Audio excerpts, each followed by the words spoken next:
Olá, amigos, muito boa noite. Nós estaremos iniciando em alguns instantes, então, muito obrigado já pela presença, Vera, Yuri, Lourdes, Maria Rita, Dona Cida, todos os amigos que estão chegando. Nós estaremos iniciando em alguns segundos.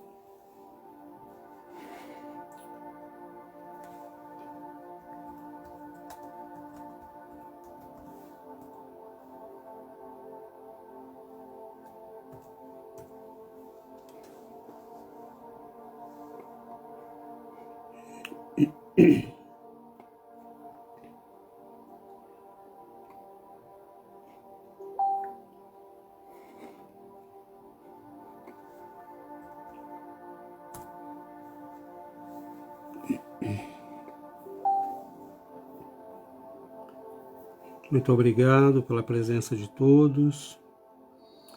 Nós estaremos iniciando em mais alguns segundos. Então, muito boa noite, muito bem-vindo a todos. Em alguns instantes nós iniciamos.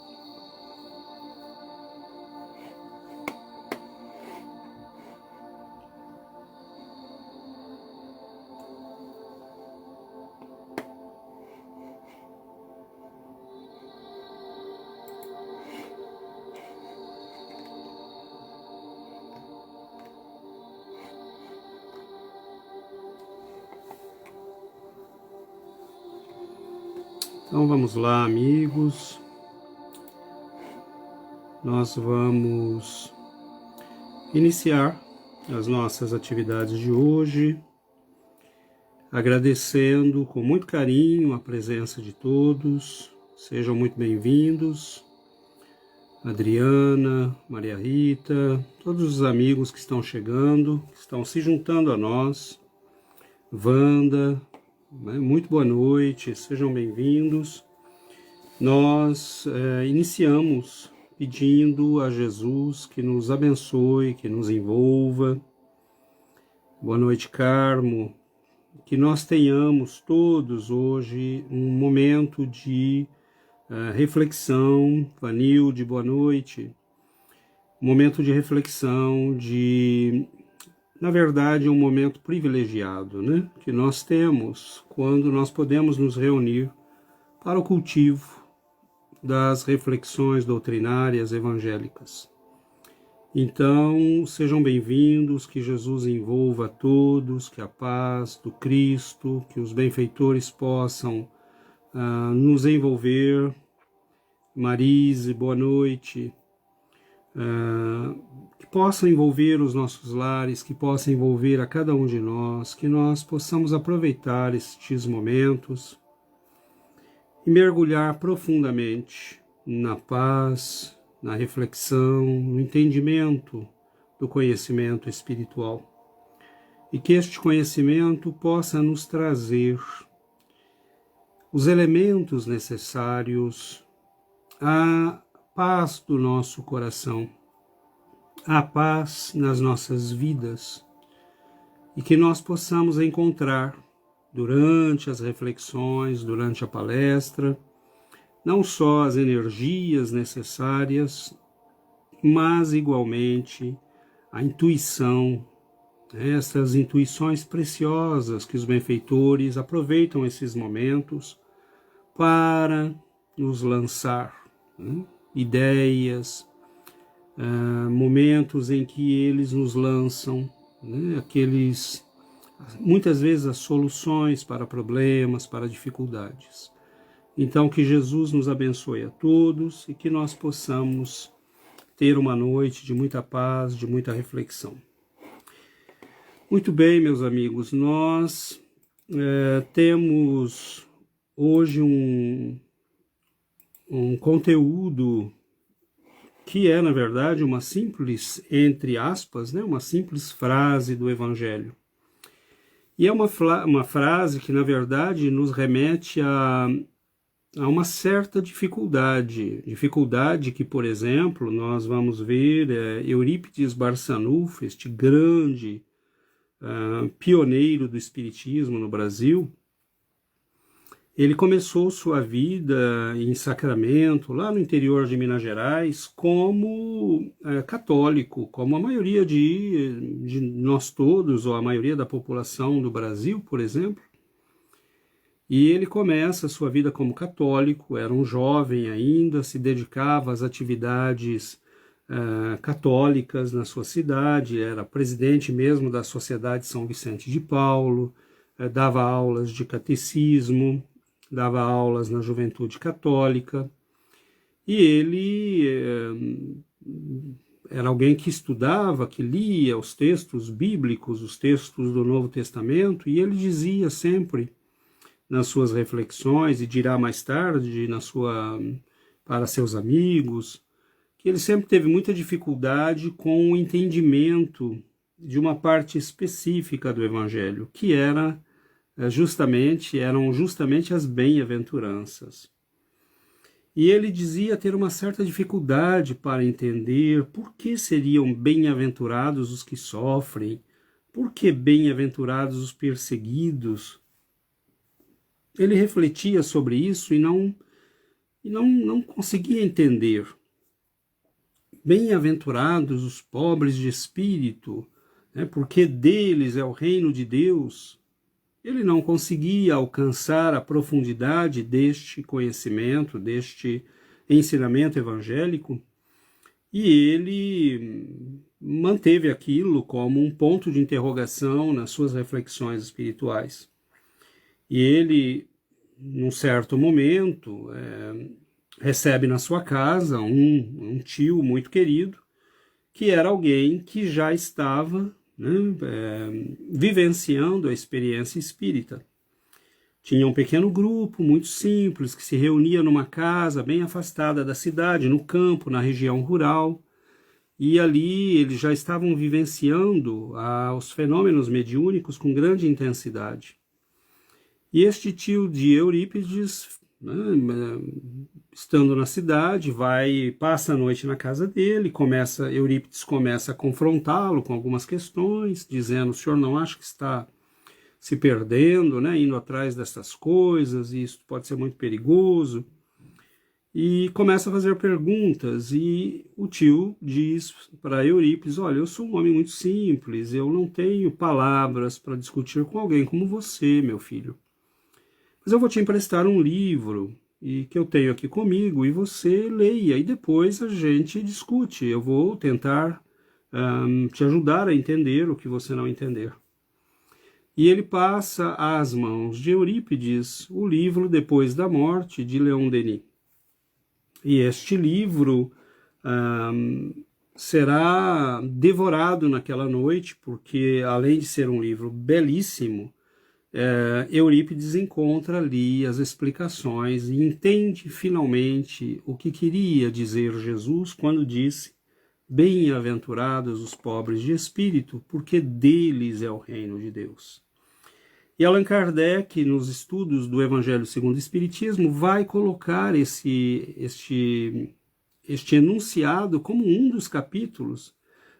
O capítulo 7 se chama Bem-aventurados os pobres de espírito, e indicando com isso a importância desta simples frase que está ali nas bem-aventuranças. E nós sabemos muito bem, pelos textos evangélicos, que Jesus ali, num quase começo de fim de tarde, quando o sol já estava começando a baixar um pouco, as pessoas estavam retornando do trabalho, ele se dirige às pessoas e ele fala àquela multidão que o ouvia, que se acotovela para ouvi-lo, porque eles já haviam identificado nas suas palavras uma autoridade que não viam na palavra dos religiosos do Templo de Jerusalém.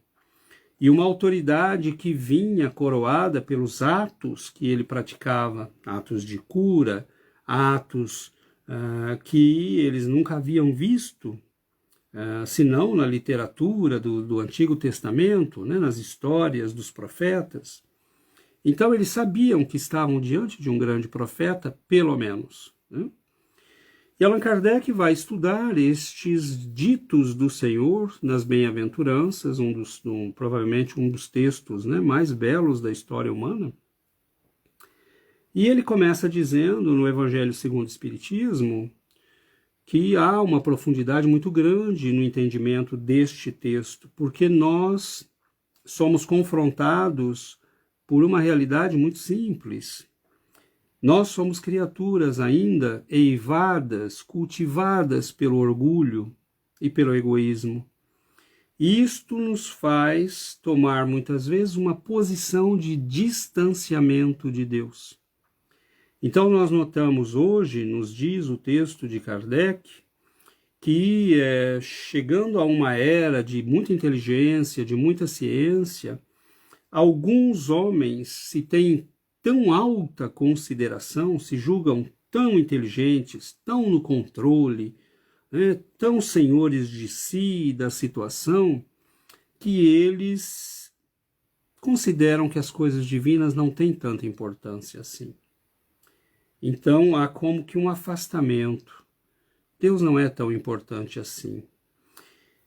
Eles estão tão concentrados, diz Allan Kardec, sobre si mesmos, que preferem ignorar tudo aquilo que possa ser maior do que eles. Então há como que um afastamento, principalmente aqueles que têm um grande conhecimento, que estão nas universidades, que estão nos templos do saber da nossa humanidade. E são pessoas que se afastam de Deus. Nós vemos jovens que têm 2 meses de aula de filosofia ou de não importa o que e pronto, já não acreditam mais em Deus. Há uma fragilidade muito grande no ser humano.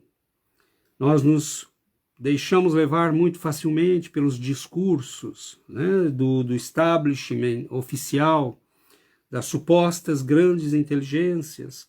E Allan Kardec vai nos dizendo,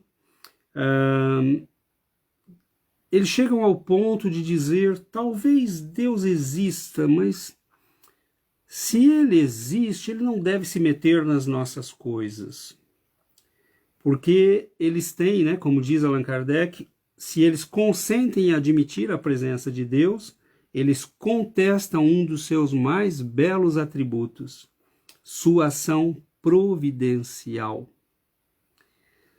Isso quer dizer que se nós admitimos a existência de Deus, nós temos que admitir que ele age, que ele está presente, que ele está agindo no universo, agindo o tempo todo, e que os seus atributos são simplesmente aqueles que nós conseguimos pensar, porque se ele é Deus e nós somos suas criaturas, ele deve ser bem maior do que aquilo que nós somos capazes de pensar sobre ele. Infinitamente bom e justo, sábio, onisciente, onipresente. Allan Kardec faz um estudo belíssimo sobre a presença divina no livro A Gênese, vale a pena ler, mas o nosso assunto não é necessariamente a presença divina ou Deus, mas a nossa relação com ele. E Allan Kardec nos chama a atenção para o fato de que aqueles que se consideram muito inteligentes e muito superiores nesse mundo, e obviamente, meus irmãos, nós certamente podemos nos contar entre eles, talvez não é nesse exato momento, mas num passado muito recente, nós nos considerávamos muito superiores, muito inteligentes, muito além, né, do vulgo, da pessoa comum, e muitas vezes nos demos, né, esses ares de grandeza e de superioridade, mas a vida foi nos ensinando que não é bem assim. E se nós estamos aqui hoje, é porque nós começamos a refletir seriamente sobre a presença de Deus na nossa vida. Nós olhamos e vamos vendo aí a nossa história, na verdade. A história de criaturas que muitas vezes se deixaram levar pelo orgulho, pela vaidade, pelos excessos, pela ilusão de controle. Né? Nós estamos no controle da situação e, na verdade, não estamos. Então, o texto no Evangelho segundo o Espiritismo vai nos convidando a uma reflexão muito interessante. Quem são, finalmente, estes pobres de espírito? O que é que significa exatamente ser um pobre de espírito? Significa não ter inteligência? Significa ser uma pessoa muito simples? Ser um caipira?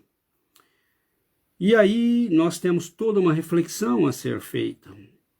Diz Allan Kardec no Evangelho segundo o Espiritismo a seguinte frase: por pobres de espírito, Jesus não entende os homens desprovidos de inteligência, mas os humildes. Ele diz que o reino dos céus é deles e não dos orgulhosos. Então, simples de espírito não quer dizer falta de inteligência, porque nós temos o hábito, né? Quando uma pessoa é muito esperta no nosso mundo, nós dizemos, nossa, ele é uma pessoa de espírito, ele tem presença de espírito. Para indicar pessoas muito inteligentes, muito hábeis, que conseguem o que querem usando as artimanhas da inteligência, a fragilidade dos outros, a manipulação psicológica, a manipulação financeira. E ali no texto, Jesus e Kardec nos explica, ele não está dizendo que são bem-aventurados os ignorantes, as pessoas desprovidas de inteligência, mas aqueles que muitas vezes já alcançaram a inteligência a tal ponto que reconhecem a própria pequenez diante de Deus. Então, homens que são humildes, isso é muito interessante porque Allan Kardec, com o auxílio dos espíritos superiores, ele vai profundamente no entendimento, no significado profundo do texto evangélico. Recentemente, nós tivemos aí, desde 1947, nós tivemos a descoberta dos velhos textos bíblicos na região, nas cavernas de Qumran, no deserto ali próximo do Mar Morto, e também numa região de Nag Hammadi, na região ali do Egito.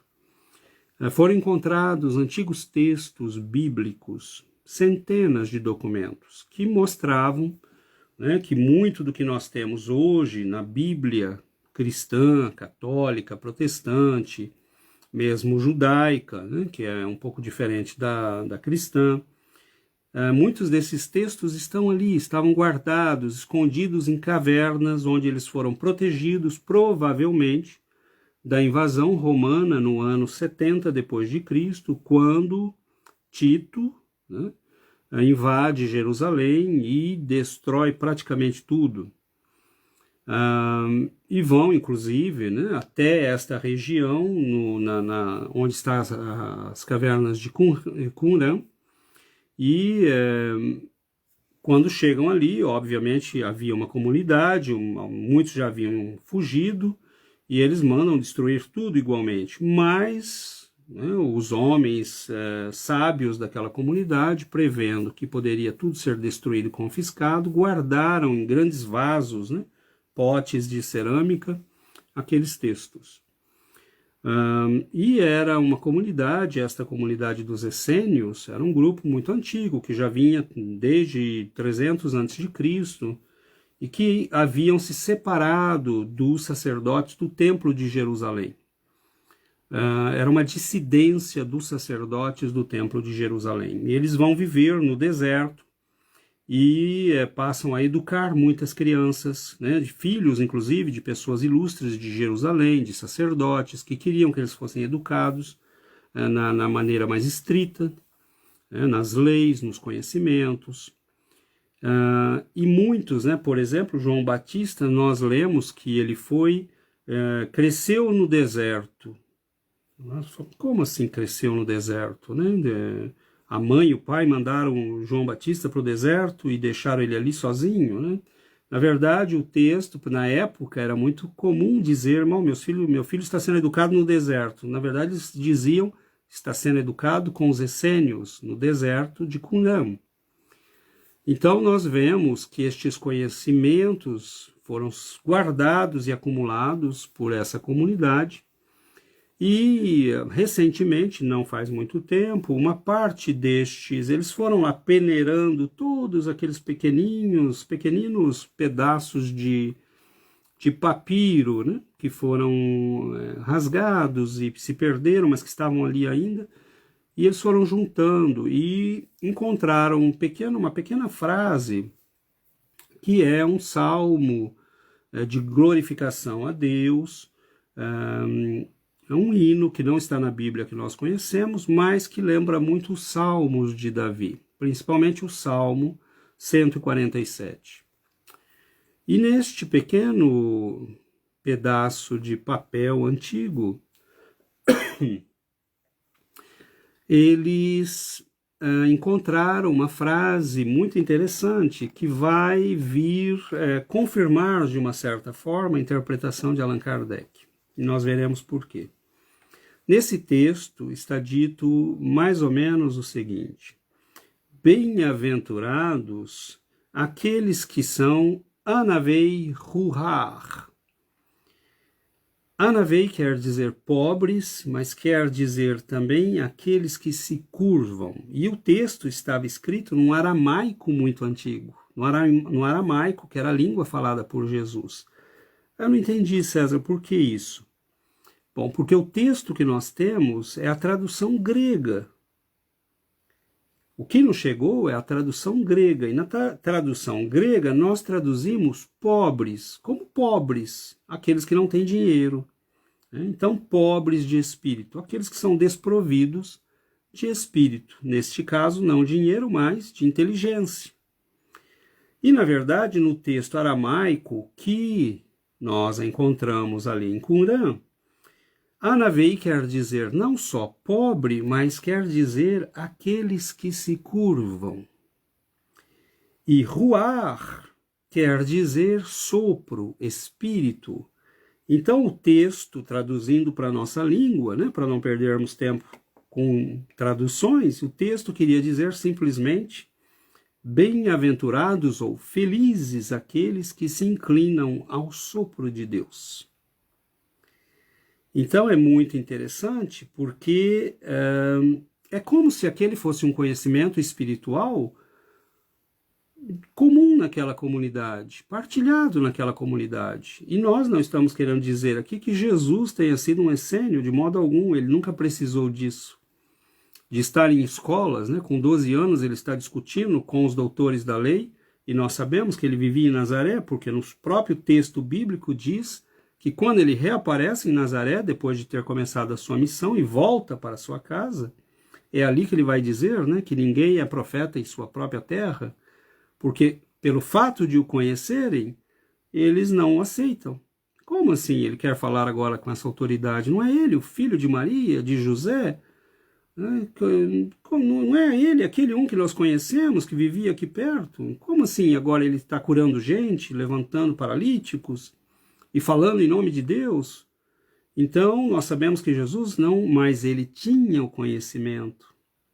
E era provavelmente aquelas escolas espirituais, como outras que haviam em Israel naquele tempo, eram escolas inspiradas pela presença do Mestre, que quando estava se preparando para vir à Terra, começou a enviar missionários para que pudesse se criar um clima, um contexto, um caldo de cultura espiritual no qual a sua mensagem fizesse sentido.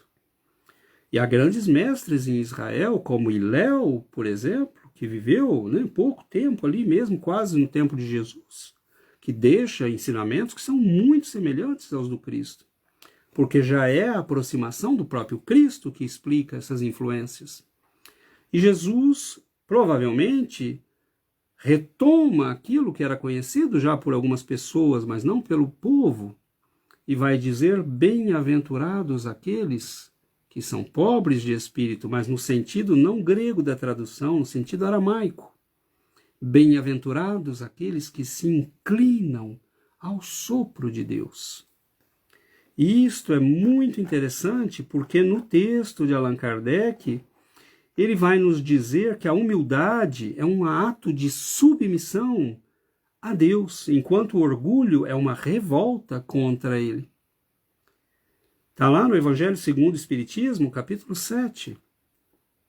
Então ele nos diz: a humildade é um ato de submissão a Deus, enquanto o orgulho é uma revolta contra ele. Então Jesus retoma e Kardec percebe o sentido profundo desse texto, mesmo não tendo conhecimento das descobertas que seriam feitas muitos anos depois dele. Aqueles que Jesus chama de humildes, de pobres de espírito, são, na verdade, aqueles que se curvam diante do sopro divino.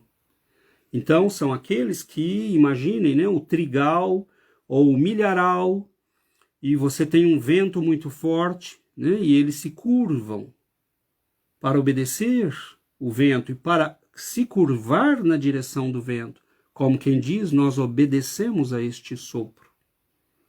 Então, o humilde de coração, o simples de coração, aquele que já viveu o suficiente, que já sofreu o suficiente, é aquele que diante do mundo pode ser chamado de pobre de espírito, porque ele faz coisas que não têm muito sentido para a lógica do mundo.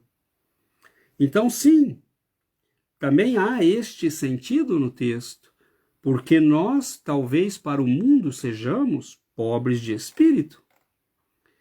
Paulo de Tarso, em Coríntios, tem um belíssimo texto em que ele vai dizer: porque a palavra da cruz é loucura para os que perecem. Os que perecem são aqueles que vivem no mundo. Mas para nós que somos salvos, é o poder de Deus.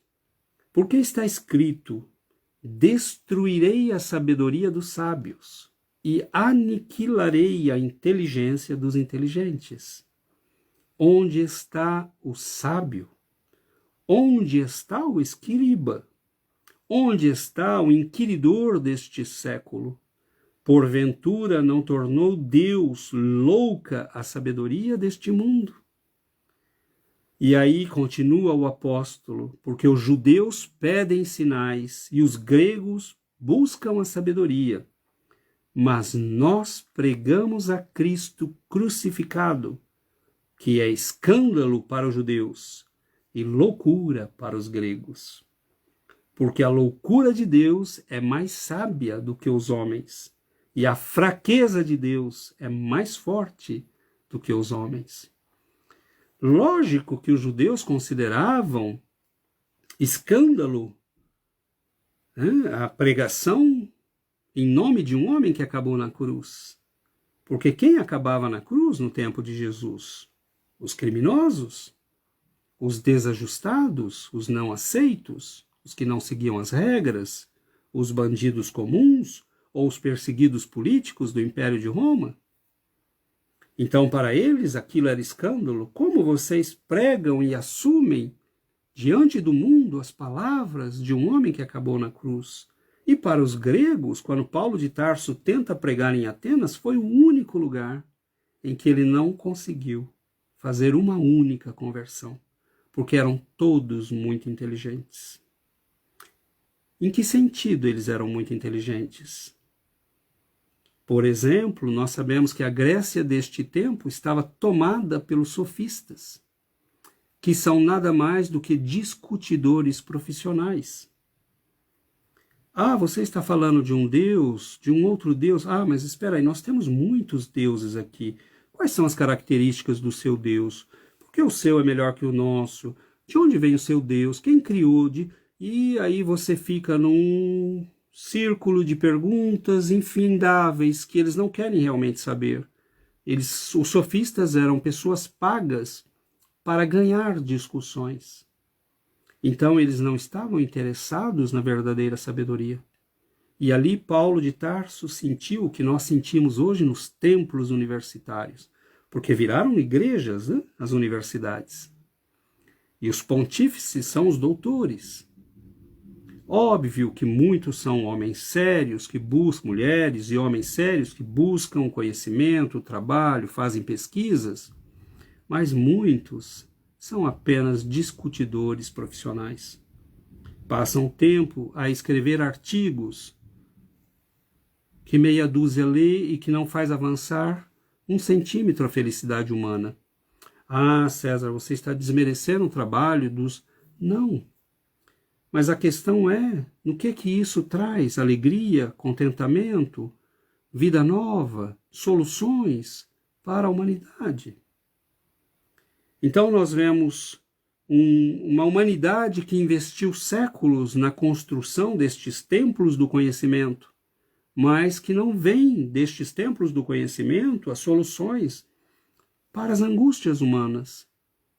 E nós vemos a mesma realidade enfrentada por Paulo de Tarso, pelos apóstolos, vistos pelos homens do poder, pelos grandes, né, de Roma, de Jerusalém, não só como ignorantes, mas como uma ameaça.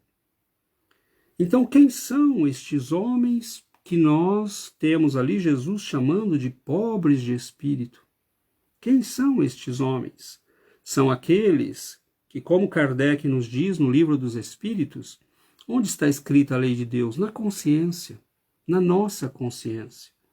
Então, os pobres de espírito são aqueles pobres de espíritos para o mundo, mas ricos de espírito para Deus são aqueles que entendem que a lei de Deus está em nós.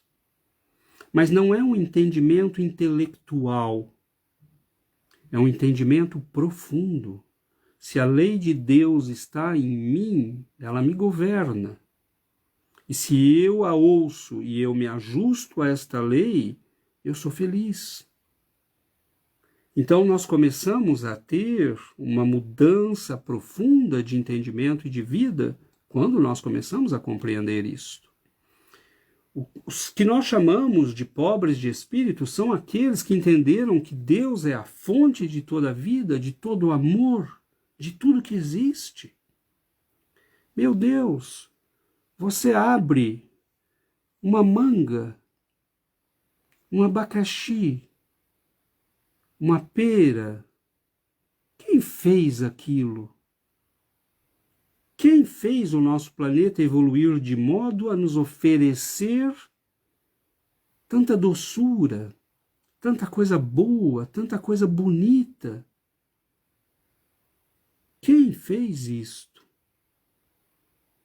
Então é a história, né, lá do sujeito no deserto que orava toda noite, mas era um homem muito simples, e o dono da caravana dizia: mas meu amigo, você ora para quem, né? Como é que você sabe que tem um Deus? Senhor, como é que o senhor sabe à noite, quando o senhor dorme, acorda de manhã e olha em volta da barraca e na areia tem as marcas? Como é que o senhor sabe que foi um urso, ou um leão, um leopardo? Ele fala: pelas marcas. Mas então, Senhor, olhe para as estrelas, olhe para a vida, olhe para as montanhas. De quem são estas marcas? Então, nós vemos aí que os pobres de espírito são aqueles que começaram a mudar o ângulo de visão. Eles saíram do espelho que tem sempre diante de nós, quando nós somos o espelho de Narciso, lá da velha sabedoria grega. O jovem muito belo que se apaixona pela imagem que vê refletida no espelho das águas. E passa tanto tempo contemplando que vai ficando fraco, esquálido e morre de fome. Então nós somos este Narciso. Vida após vida, século após século, nós passamos contemplando a nossa imagem refletida. Nós vemos a nós mesmos. Os pobres de espírito são aqueles que saíram da frente do espelho, tiraram o espelho da frente dos olhos e começaram a olhar o mundo, a vida, a beleza de uma criança, a beleza de um idoso, a beleza de uma mulher grávida, a beleza de um pai que trabalha para sustentar sua família, a beleza das estrelas, das árvores, das plantas. É alguém que começou a ouvir que há um universo, começou a ver que há um mundo que funciona, que está à nossa disposição, que nos foi dado por alguém que nos ama. Então, os pobres de espírito, será que são pobres? Ou são aqueles que começaram a ficar ricos? Porque nós somos pobres quando entregamos a nossa vida àquilo que nos mata. Passar a vida contemplando a nós mesmos nas obras humanas que realizamos é morte, como diz o texto de Paulo de Tarso. Porque no final nós investimos tempo, esforço, inteligência em coisas que serão devoradas pelo tempo. Enquanto que aqueles que investiram na própria alma saem da matéria com a riqueza que acumularam.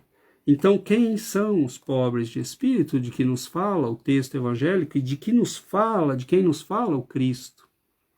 São aqueles que não possuem mais a ilusão de que estão no controle da vida. Porque quando nós somos orgulhosos, nós acreditamos que sabemos o que é o melhor. Eu sei o que eu quero, eu sei o melhor para mim, eu sei o melhor para os outros, porque nós queremos decidir a vida dos outros. E se nós temos, então, algum poder, algum dinheiro, alguma inteligência, então ninguém nos segura. Aí nós não ouvimos realmente mais ninguém. E é nesta condição de ignorância e de cegueira espiritual que nós cometemos muitas vezes os crimes, as atrocidades, os erros que vão nos custar muitas vezes séculos de sofrimento e de dor.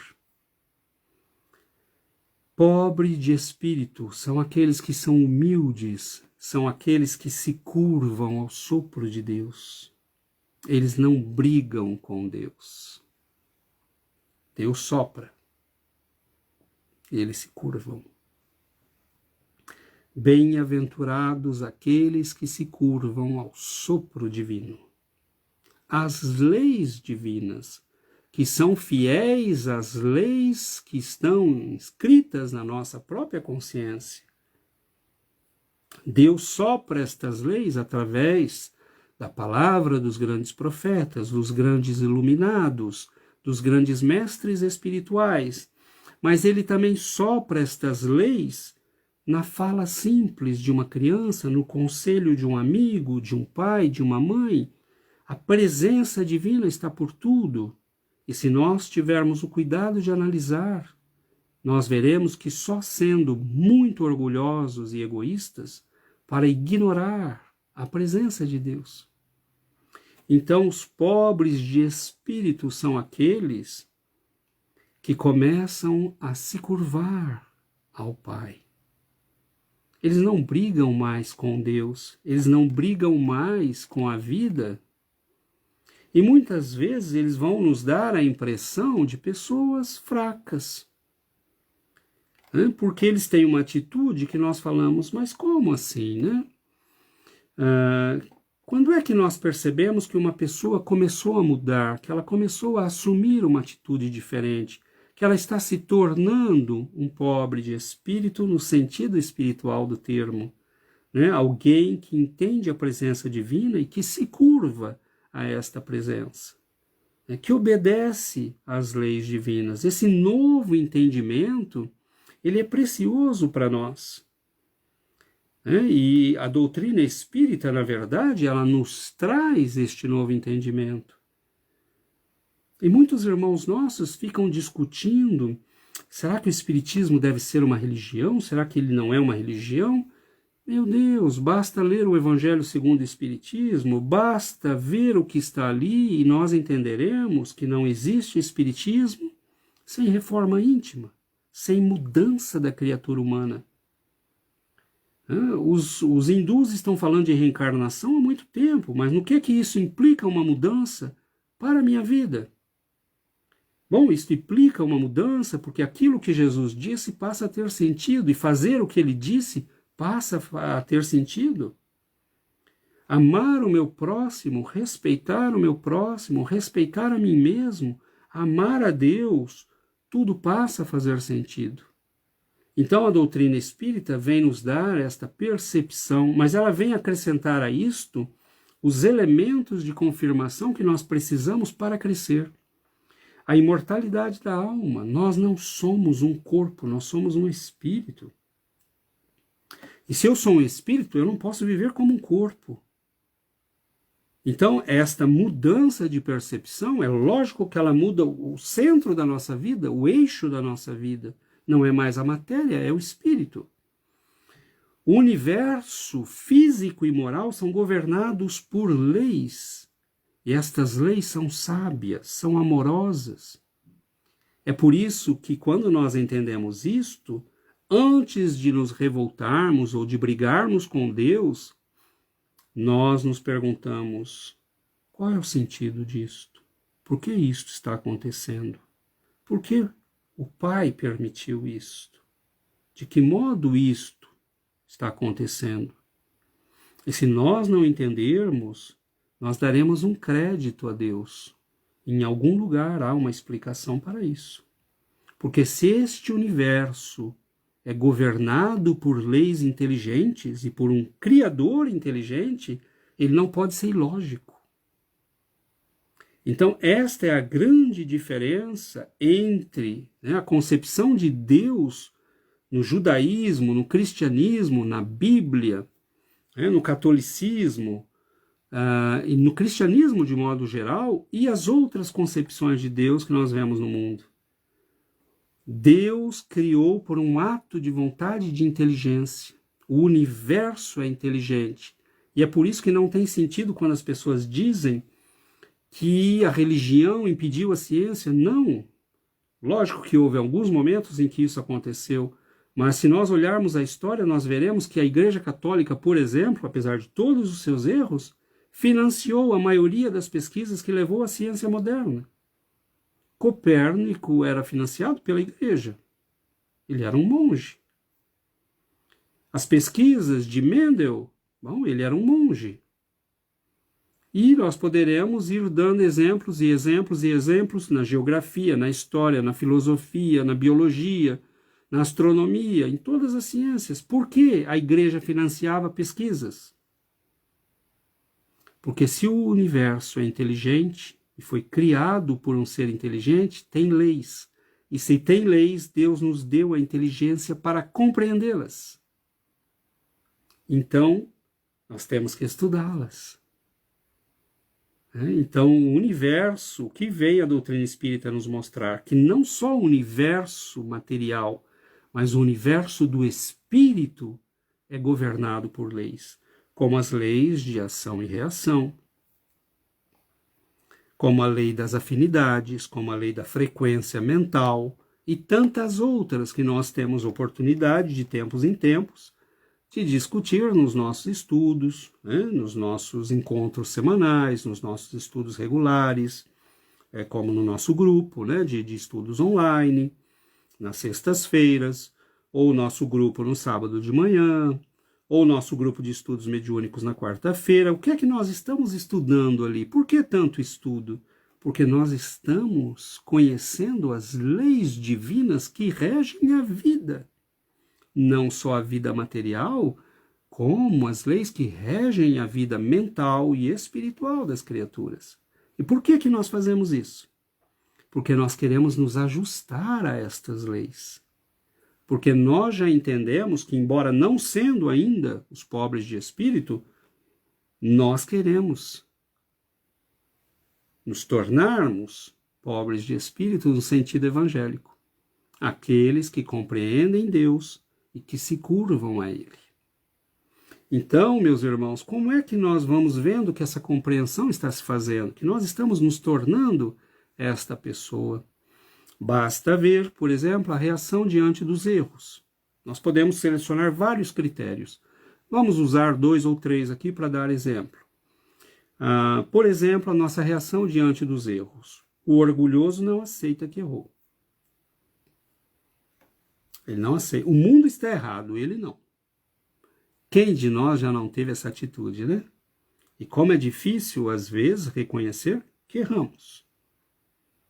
Mas quando nós entendemos que viemos para este mundo para trabalhar a nós mesmos, para melhorarmos, para nos tornarmos criaturas de luz, nós temos que aceitar que erramos e temos que recomeçar. Mas o orgulhoso, ele não aceita. Ele briga com Deus, ele briga com as pessoas, ele faz o que os sofistas na Grécia faziam, ele vai procurar razões e razões, mas ele nunca vai dizer, eu errei. E ao ponto que quando ele sabe que errou, não é capaz de aceitar e está tomado pelo orgulho, pela vaidade de ter feito um grande erro, ele pode chegar ao suicídio. O que acontece com Judas Iscariotes? Ele conviveu com Jesus. Ele viveu 3 anos ouvindo, vendo. E o tempo todo ele imaginou Jesus como um líder político, como um libertador, como um Davi. Mas ele não era um Davi. Porque ele não vinha para libertar um povo da escravidão romana, mas para libertar a humanidade dos erros, da ignorância e das trevas. Mas ele não via isto. E ele insistiu na sua visão, ao ponto de entregar o mestre aos sacerdotes de Jerusalém. Quando ele se dá conta do erro que havia cometido, ele se suicida. Simão Pedro foi advertido por Jesus. Você me negará esta noite ainda 3 vezes. E ele diz, não, Senhor, de modo algum. E ele nega. Mas diante do erro, ele chora, ele reconhece e ele recomeça. Ele foi invigilante. E ele humildemente aceita que errou. E se a história não chegou, foi porque ele mesmo contou, porque quem viu que Simão Pedro negou? Quem estava com ele? O Evangelho de Marcos foi escrito sob a inspiração e orientação de Simão Pedro. Se ele não houvesse contado a história, nós não saberíamos. Então, como nós sabemos? Porque ele contou. Porque ele disse, eu errei. O Senhor havia dito e eu o neguei naquela noite. E ele chora amargamente. Mas ele se levanta. Porque quando nós entendemos que estamos neste mundo para crescer, e nós começamos sinceramente a fazer este esforço, nós sabemos que podemos cair. Mas nós levantaremos, e levantaremos, e levantaremos, e recomeçaremos quantas vezes forem necessárias. E isto é um direito nosso. Isto nos pertence. Recomeçar, refazer, mas para isso você precisa reconhecer que caiu. E há pessoas que vão se afundando, se afundando, se afundando, porque não só não admitem, como querem estar certas. Não, isto que eu fiz não é um erro.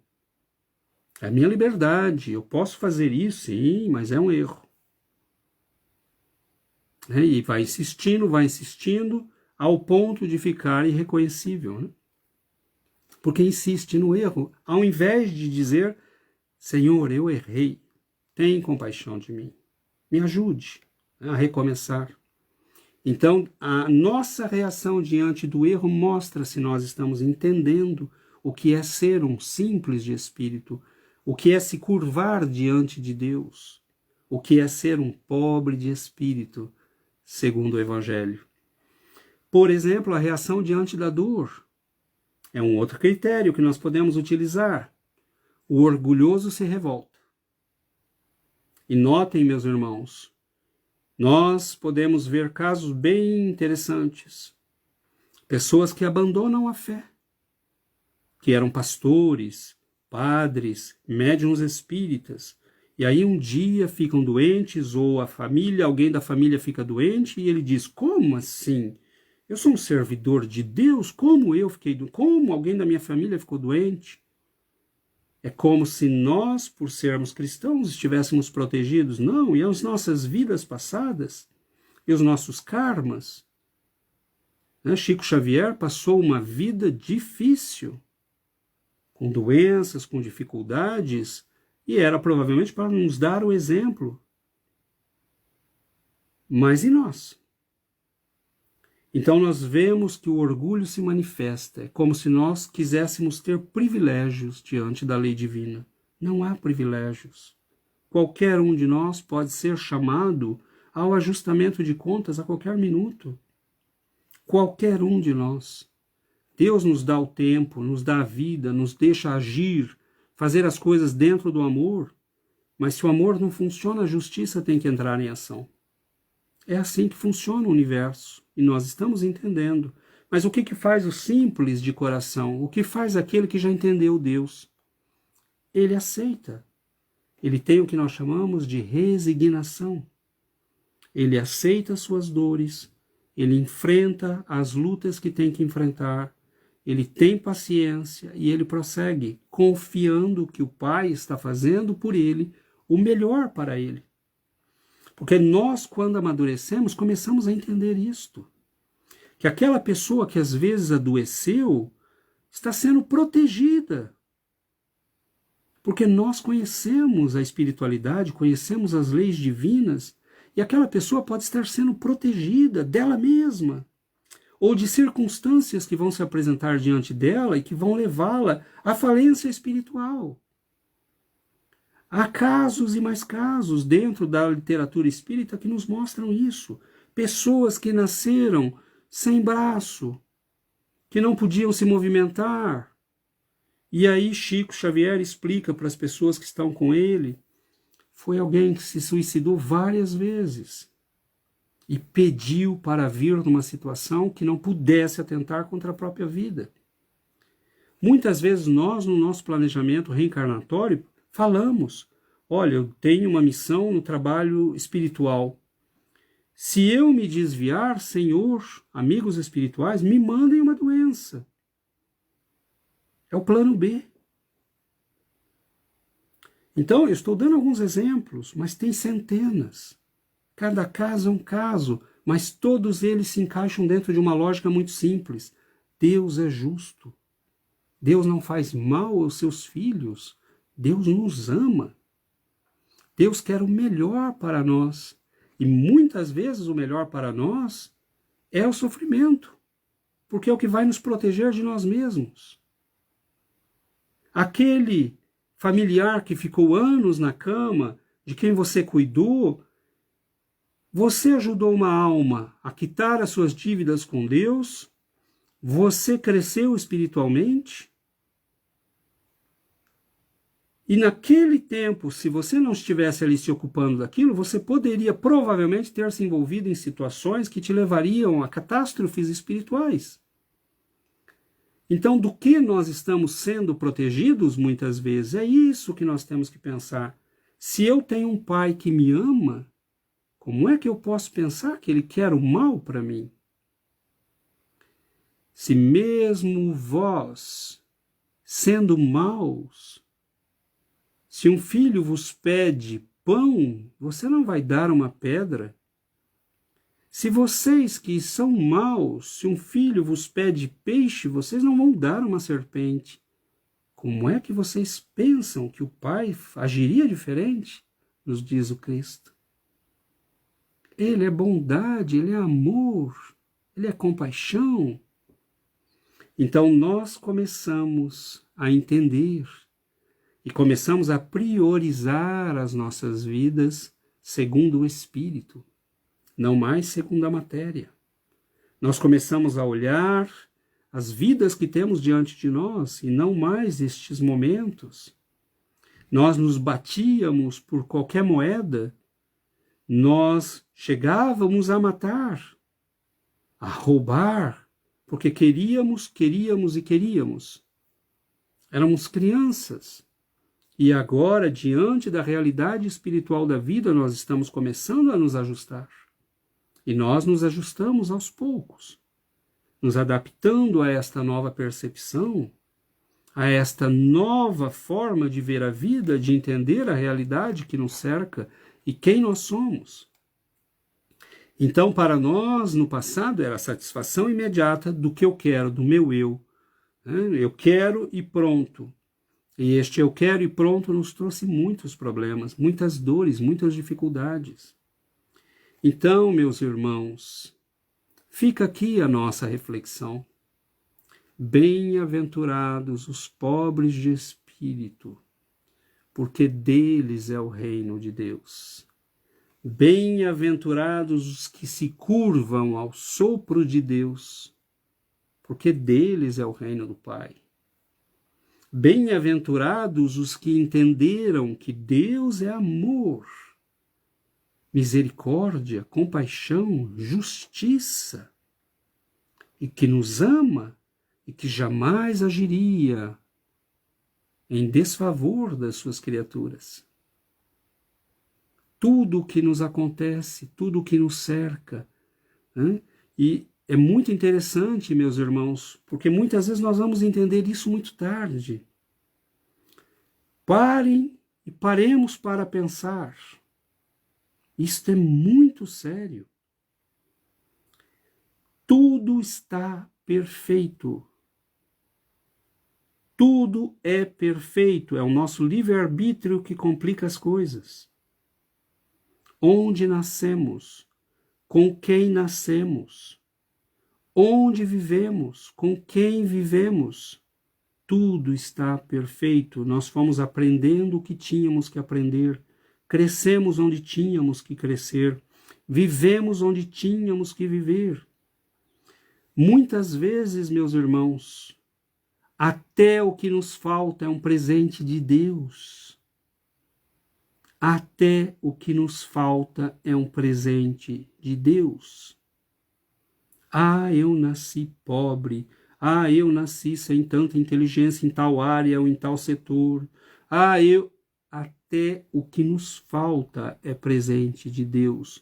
Então, esta atitude de olhar para a vida e ter humildade de nos curvarmos para o sopro divino é a garantia da nossa felicidade. Então, meus irmãos, meus amigos, guardemos isto com muita seriedade nos nossos corações. Basta de sermos aqueles que têm muito espírito, porque isto só complicou a nossa vida. Talvez esteja chegando a hora de passarmos por bobos, por tolos, como muitas pessoas que nós vemos que viveram uma vida muitas vezes simples, humilde, e quando nós chegamos no plano espiritual, são eles que vêm nos buscar nos umbrais da vida. Porque viveram com a simplicidade de quem se curva a Deus, de quem não briga com Deus. Porque todo ato de rebeldia, de revolta nosso, é querer brigar com Deus. É como se nós disséssemos, eu sei o que é melhor, eu sei o que tem que acontecer, você não sabe, meu Pai. Ele sabe, nós não sabemos. Mas o que nós sabemos e começamos a entender é que Ele nos ama. E tudo o que Ele nos deu ou não nos deu é para o nosso bem. Então nos curvemos amorosamente diante deste Pai de amor, diante das leis divinas do universo, porque elas nos protegem, nos guardam, nos trazem o melhor em todo o tempo. Então Jesus é esta mensagem viva que nos diz, tende confiança. Tende confiança. O Pai vos ama e me ama, eu e o Pai somos um, dizia ele. Perfeitamente afinado com as leis divinas. E olha o que ele fazia. Perfeitamente integrado nas leis divinas. Esta, meus irmãos, é a nossa herança. É isto que o Pai espera de nós, que nós nos transformemos em Cristos, perfeitamente integrados com as leis divinas, perfeitamente integrados no amor de Deus. Por que Jesus não ficou fazendo filosofia quando perguntaram para ele de Deus? Ele disse, Pai nosso, que estais nos céus.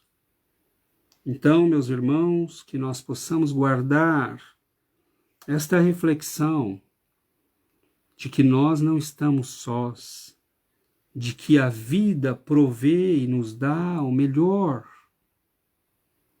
em todo o tempo, e que mesmo as lutas mais duras, mais difíceis, e mesmo aquilo que aparentemente nos falta, refletem a misericórdia e o amor de Deus.